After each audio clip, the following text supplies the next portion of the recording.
Oh, the weather outside is frightful, but fire is so delightful. And since we've no place to go, let it snow, let it snow, let it snow. Welcome to another episode of Herizen Hosts. I am absolutely delighted to have the wonderful Sarah with me today. Sarah, how are you?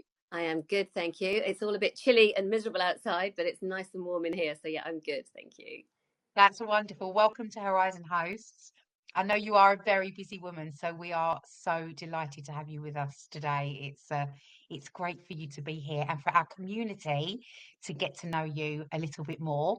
I Thanks. think it's really important to let them know that you are actually our health physio and resident yogi for Herizen. I, isn't the resident yogi a work in practice? Goodness me, not enough of it at the moment. But yes, the physio and the pelvic health nearly every day. Amazing. Well, we're absolutely delighted that you've joined us as one of our experts, but it would be really great today if our community can get to know you. So I've got some questions ready, so I hope that's okay. I'm going to fire away. Go ahead. Could you start by telling us a little bit about you, what led you into physiotherapy, and how did you become such a passionate advocate for women's health? Okay, thank you. Well, I'm older, so that's been a journey. And actually, I was an accountant originally. um, I don't believe I know you. I was hopeless, absolutely hopeless at it because I just spent on audits. I spent so much time chatting to the customers and the clients, and I always had to do overtime to catch up. And that was probably a sign that it wasn't the right job for me. And eventually, after much toing and froing, and actually some fertility issues myself, I did that whole sort of like, I want to do something different. I want to go. I did a lot of exercise, but I want to go into healthcare. And I had a brilliant coach who said, do your list of the pros and cons and what the next 5 years would look like, whether you had children or not. And it was still, I want to be a physio. So I was like, okay, I think I want to be a physio. So went back to university, met some fabulous people, and they actually separated out the slightly older people. I think that was so that when we did the practicals and we were getting undressed, it was with people who were sort of irrelevant age. So started off, I knew I'd do sort of more musculoskeletal, and I'd had some issues, pelvic floor, and then my friends and my sister had all had babies. And so I was like, oh, this is really interesting. And I think the real commonality from a lot of them was that they just didn't ever feel listened to. So I think that sort of took me from pelvic health, which I still do an awful lot of, and oncology now, both of which are two areas where I think we're not always listened to. And it's just, I think, as I've got older, you get a bit braver, right? I really do have less to give. So I was like, this is not okay. I will never step out of my scope of practice. I'm not going to tell someone they must do this, they must do that if the consultant hasn't said that. But what I will say is, like, you've got to go back. You've got to go back and advocate for yourself. You've got to go back and question. We need the information to make an informed decision. So I find increasingly as I get older that I feel even more of an advocate and more strongly about it. And I think that's a good thing, because I hope that I can give that to my girls, right? That they feel empowered to ask a question of the doctor, the consultant, if they're not happy with the answer, or even if they are happy, just to ask for some more information about our bodies, because there's just not, we are more complex than men in many ways. Yeah, absolutely. And I wonder if you agree that as we get older, is there an element where I don't know if it happened like after my 30s, did I just stop caring really what people thought? And maybe that made me advocate for myself a little bit more. Yes, the breast cancer, and I get all of that. I had to advocate, but I wonder if I was already getting there anyway. As we get older as women.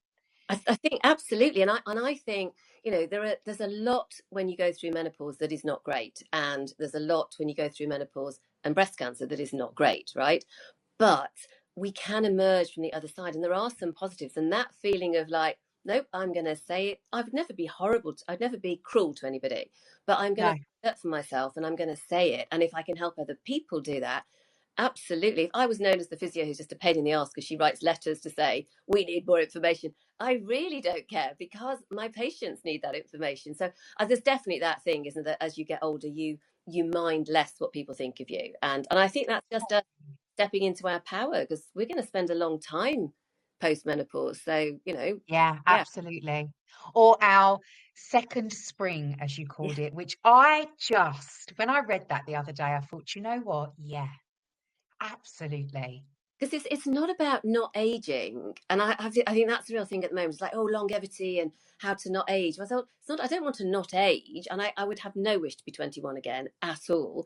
But it is about moving through well and embracing all of Yeah. the great things and the strength that we can have and the things that we can do. I don't feel that we're not shut off from that anymore, but we still are paving a path for there'll be people that follow us. They'll be grateful that we've done that. I really hope, anyway. Yeah, absolutely. I couldn't agree more with you. This is the bit that I'm really interested in. So, pelvic health changes are incredibly common during perimenopause and menopause. Can you explain what is happening to the pelvic floor at this stage of life and why so many women notice new symptoms? And I know that we are going to do a real deep dive into this in our webinar in February, but God, that seems so far away, but it actually won't be. It'll be here before we No, know it. it will. But it just give us an overview. I think two things really. Top level, there's all of the hormonal changes, and the drop in estrogen has an impact on our vagina and vulva tissues, just as it does everywhere else. So you sort of feel that perhaps your skin's a little bit more saggy, and it's like, how did that happen? Or it's drier. That is absolutely happening to the vulva and vaginal area at the same time. I think women going through perimenopause, particularly, quite often have youngish children still, so they are so busy. There's so many other things, and then all of a sudden, I think some of these changes become a bit cumulative, and they're like, oh my god, I've started to notice these changes. But it's probably been leading to that for a little while. So the common ones: the dryness, we lose elasticity in the muscles. We puts us more at risk of UTIs, puts us more at risk of prolapse, whether or not we've given birth, which is interesting. So you don't necessarily, you may not have given birth to children, but you're still at slightly increased risk. And we can talk more about that in February. But Mm. it's that slight feeling of uncomfortableness and itchiness. And I think it then becomes almost, it's just a bit of a constant, and it's there as a niggle. And that's when women start to notice it. Yeah, absolutely. I definitely have noticed changes in myself where I just feel a little bit more irritated. Mm. And I know that's obviously quite a lot of detail, but it seems to be getting worse as time goes on. So it's definitely as I'm moving through the menopause. And if I'm feeling like that, then I definitely know that friends and family Cool. members are feeling the same. And yeah, absolutely. In your work, how do you support women to strengthen, protect, and optimize their pelvic floor function? Well, the first thing is, a lot of it, I think if people have had children, they've very often stopped doing their pelvic floor exercises by now. So that's the first thing. It's a muscle like any other muscle. Before we get into that, though, I want to optimize the movement before we strengthen, because we can't necessarily assume maybe we are having a UTI, maybe we're having a bit of incontinence or a bit more incontinence. And it's not necessarily that they're weak all the way through. So it's really important to know where there's a weakness, if there is some, and that you can release. And it's really hard if you're feeling a bit in that area, a bit irritated, a bit itchy. Relaxing that area is really hard. So that's the first part of call that I want to look at, optimizing, understanding that they can relax, and then we can look at movement and strengthening. And protection wise, it's making sure that if women are still having periods and it's cyclical, understanding how that might be happening and when that is happening, and then thinking about lubrication, and then thinking about possibly vaginal estrogen, even if you've had breast cancer. Now, thankfully, that is very often prescribed by oncologists, and Yes. it helps plump the tissues, and that can really take away some of that irritation. It's not for everybody. It has to go through the oncologist if it's a cancer diagnosis, but not, you can buy it in Boots now without a prescription. So and interesting about the advocate for women's health, because in the States it used to be in a black box, and they've just taken that off so that women in America can get it without needing a prescription. And it has been 20 years in the making. So we think about advocating for women's health, and it's like, for goodness sake, guys, come on. So Yeah. yeah, really, really interesting. And that is now available in the UK. We can now buy. Yeah, yeah. I didn't know that. Now, you might need, your pharmacist should actually ask you a couple of questions. And if it's somebody with Yeah. breast cancer diagnosis or a gynae cancer diagnosis, they might say I need more information about this, and you need to go back to your prescribing team or your oncologist. But increasingly, the women that I see in clinic who have cancer, they are being prescribed it, and there's a lot of evidence for it. Nice guidelines. So yeah, it can absolutely be prescribed, and it can make a difference. Yeah, absolutely. I've heard a lot about that. It's definitely something that I'm looking into with my team for sure. Um, Talking about breath work and mindful movement, they're central to your practice. How can these tools support women during menopause from sort of pelvic health all the way through to overall well-being? How do they support?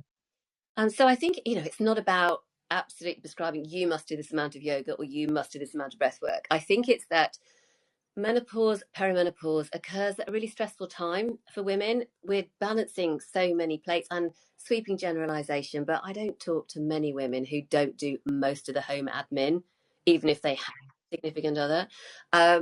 So, you've got a job, you've got kids, you've got elderly parents, you've got all of that you're putting into the ball. We know that during perimenopause and menopause, our anxiety increases. So that's just like the perfect storm, really, to make us feel a bit, our nervous system is already on edge. And you live, in any reasonably large conurbation where our nervous system is already a bit on edge. Now, that's not necessarily a bad thing, and we can definitely talk about that more, but we need to try and balance our nervous system, and the breath can do that. I mean, it really is a magic tool, and I guess the yogis have known it forever, but Yes. Western science is catching up. And by that, I mean, it could be as simple as 4 or 5 slightly longer breaths.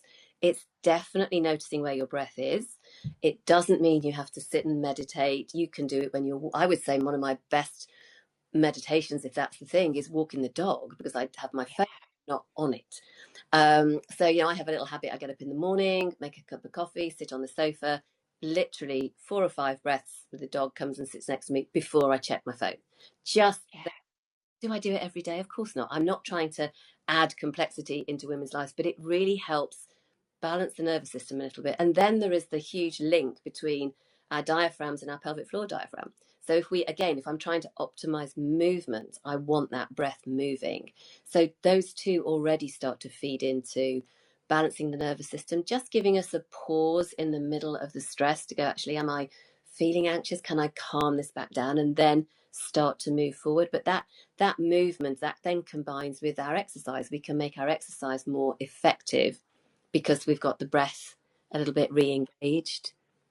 It really is powerful, isn't it? The It breath. is so powerful. It really is. Yeah. And I think, it's not, we don't have to make it complex. We can make it complex, but it really doesn't have to be complex at all. Yeah. I remember certain periods of my life where I've had to say, Cassie, breathe, Yeah. breathe. And when you actually do get some control, and equally when I've been really anxious about things that I've had to prepare for, when you can control that breath, you really can walk on water. It really is so powerful. And I think we don't give ourselves enough credit for what we are capable of doing. And I think that breath work is so important. But and it can just be 4 or 5 breaths, because if you are holding your breath, you are absolutely holding your pelvic floor at the same time as well. Yes. So Yes. it's not helping that whole sort of cycle, is it really? So you're definitely doing both. Like must breathe, I must know. breathe. People don't actually know how to take that really good breath. I used to be a bit of a singer when I was at school, so I learned how to breathe from my diet. Yeah, literally feel myself. But I couldn't tell you that I do it now, regularly. But it's like learning how to take that really good breath, isn't it? Rather than the very shallow Yeah, surface and breaths. that would be a great thing to do a bit more of in February. Just getting people Yeah. to, because it's like a lot of things. Before you say, let's do this, it's like, actually, let me just reconnect with what I've got. What is my breath doing normally?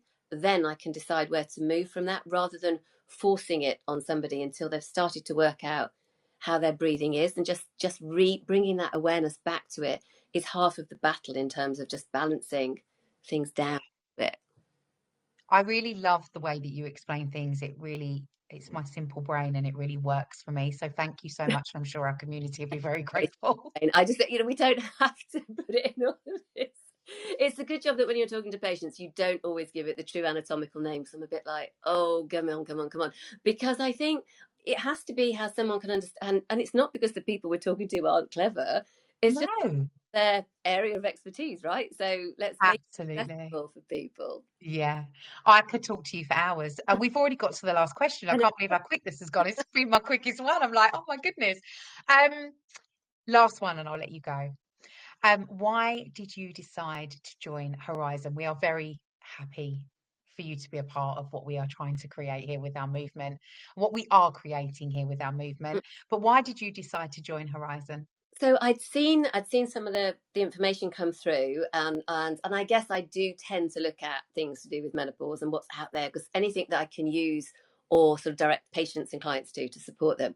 But for me, I mean, apart from the look and feel, it just feels so lovely. You almost feel supportive, and that it's a safe space before you've even dialed into it, really. So, and increasingly the breadth of services, I love the fact that it is not just clinical, it is all about how people are feeling at work, what they can do, and how you can, how to dress, all of those lovely things that we can wrap around that make people feel better. So I just think, seeing the community grow and grow, it is, women have somewhere to find information sometimes, but the community to ask questions and find people in a similar place to themselves, I think is really hard for women to do.